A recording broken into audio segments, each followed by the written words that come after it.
Thank you, Tony. It was a deadly crash that tied up freeway traffic for hours last night, creating a parking lot out of I-96 in Cascade Township.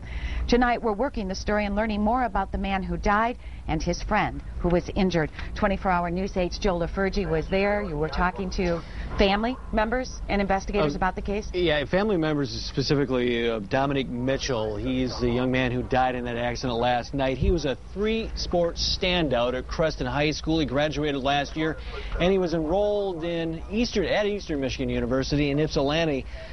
He was in the car with his friend, Anthony Bloodworth Sanders, when that accident occurred. Tonight, state police are still trying to figure out what caused this accident that ended such a young life with such promise.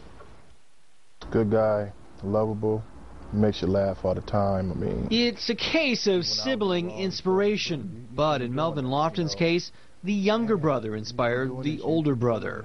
Even when I was in the wrong, he'd tell me, bro, you shouldn't be doing that, you know. Man, you need to be doing this, you need to be doing that, you need to be doing this, you know. He's just a loving brother. And it wasn't just his brother, a semi-pro basketball player with the Lake Michigan Admirals, who was inspired.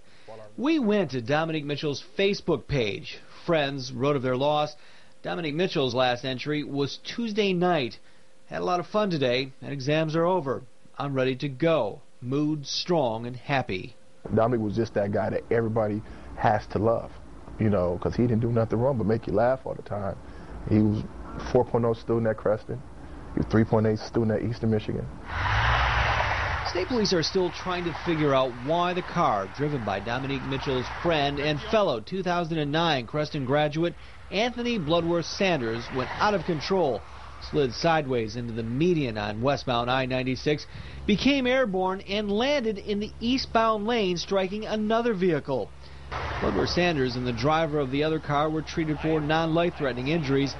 Mitchell died at the scene. Troopers say alcohol was not a factor. Neither were road conditions at the time. Everyone was wearing a seatbelt. An accident reconstruction expert will try to come up with some answers, but Mitchell's family says there's no one to blame, including Bloodworth Sanders. He was trying to get Dominique home just like he was trying to get home. They had the same purpose, but God was just ready for Dominique. Mitchell's family will look for strength. They found it before.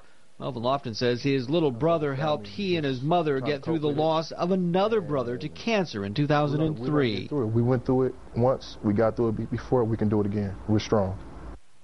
Now, one question you've posted at woodtv.com, why didn't the state install those cable divider barriers we've seen so much of lately on the section of road where the accident occurred last night? Well, MDOT spokesman John Richard tells me the decision to place those barriers is based on the number of crashes at a given location. And we checked the state website that tracks crashes, and we found the lane departure or leaving the roadway accidents, which include a median crossing, were about 35 along that particular stretch of I-96 in Cascade Township between 2004 and 2008. But further east in Ionia County, where they have installed those barriers, the same number went up to 60 for the same time period. And we have a link to that crash statistic website at woodtv.com. And Susie, state police are also asking if you saw that accident last night, if you have any information, they'd like to hear from you.